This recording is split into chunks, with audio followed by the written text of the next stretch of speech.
hodiny trošku zazvoníme to ako upozornenie pre všetky deti, aby nezabudli, že môžu mať teoreticky 0 hodinu, ale zároveň sa môžu chystať aj do práce, do školy, čerstvý chlebík, čerstvé pečivo, koláč, to všetko by malo rozvoniavať vo všetkých slovenských domácnostiach, obdobne ako to rozvoniava v štúdiu Rána slovenskej televízie.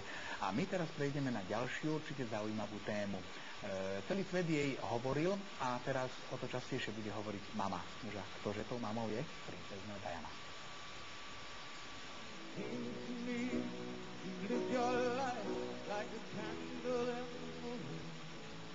Elton John's specially dedicated version of Candle in the Wind has already been recorded.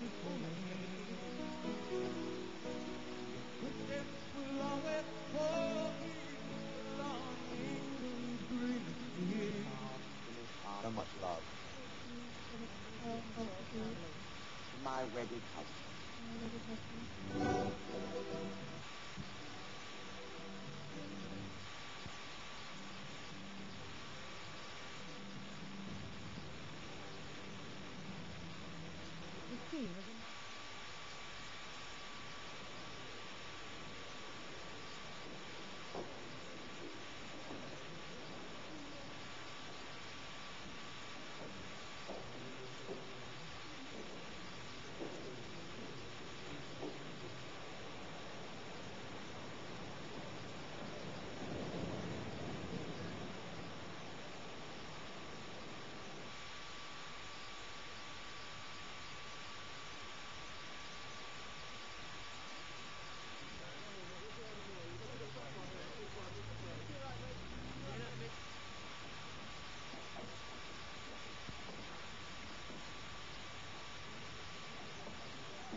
Your relationship go beyond a close friendship? Yes, it did. Yes. Were you unfaithful? Yes, I adored him. I thoroughly loved him. Všetkým krásne príjemné dobré ráno. O princezne Diane sa budeme rozprávať aj v nasledujúcom vstupe. Hovoriť budeme s pánom Jánom Molnárom. Dobré ránko. Dobré ráno. Do združenia Diana, ktorý sem k nám do štúdia priniesol dve takéto publikácie o princezne Diane a vy to môžete od nás získať. Stačí, ak nám zatelefonujete na telefónne číslo 5 33 13 21. Dávajte dobrý pozor, otázku povedať čas. Úplne logická tá prvá otázka, ktorá by mohla smerovať k vám je, čo všetko obnáša táto publikácia, čo všetko z nej môže čitateľ nasúkať do svojej hlavy, do svojho vnútra. Ja by som prvé na úvod povedal takú perličku, že vlastne ako sme sa k tej Diane dostali. Naše vydavateľstvo vydáva časopis Nový vek humanizmu a otázku Diany sme preberali častejšie, sledovali sme ju a zhodou okolností sme mali aj pripravené autorské práva na vydanie istej knihy tento rok, keď sa stala tá tragická udalosť. Teda sa nám úplne náhodou dostali tieto autorské práva. Je to vlastne kniha Diana, intimný portrét od Ingrid Sewardovej, ktorá v Anglicku dosiahla neuveriteľný náklad, až 1 miliónový náklad. Je to v podstate dvojkniha. Z jednej strany je to kniha Intimný portrét a z druhej strany je to tá aktualizovaná časť Diana s Bohom rúža Anglicka. Áno, veľmi rýchlo tá kniha vyšla. Kedy to tak stalo? Malo to veľmi rýchle tempo. Ja vlastne musím poďakovať aj tou cestou pani z Lipy, pani Mehešovej, ktorá nám vybavovala tieto autorské práva. Kniha je už na trhu. Prvý náklad 10 000 kusov výtlačkov vyšiel včera, do hodiny bol vypredaný. Máme ďalší náklad pripravený vo výške 20 000 výtlačkov, ktorý príde v pondelok.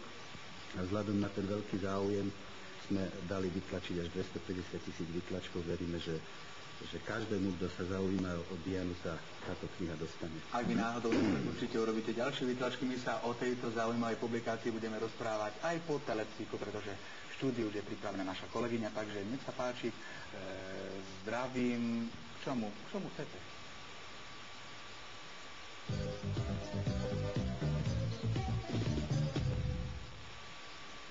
Dobré ráno. Zdravím vás pri rannej rozcvičke. Dúfam, že sa vám dobre zobudzalo. No a kto si celkom istý, či sa už zobudil, dúfam, že si s nami zacvičí a možno mu to pomôže. Takže chôdza na mieste.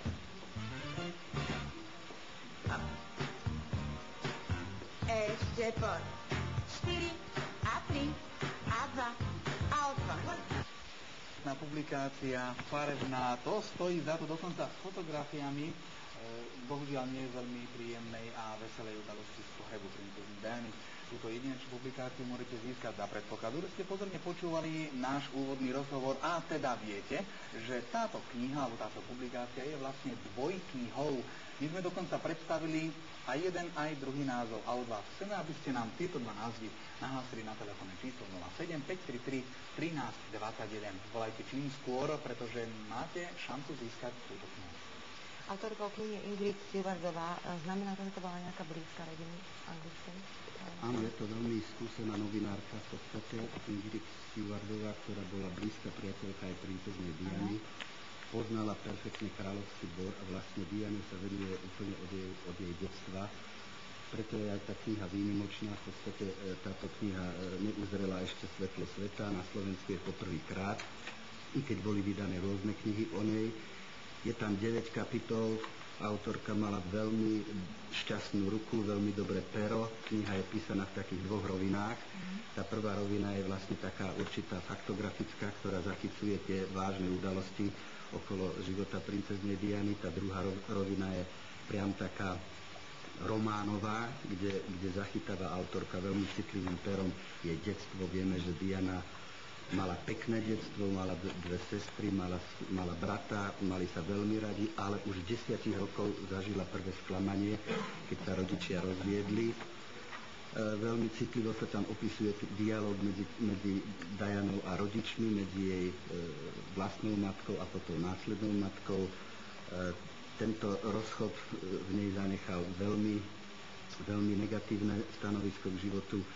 A v tých ďalších kapitolách sa autorka zamýšľa o tom celom jej osude životnom, vlastne prečo sa stala z nej misionárka, že vlastne niekto si myslí, že keď bola princezná, že mala všetko, proste, že bola šťastná, ona bola šťastná.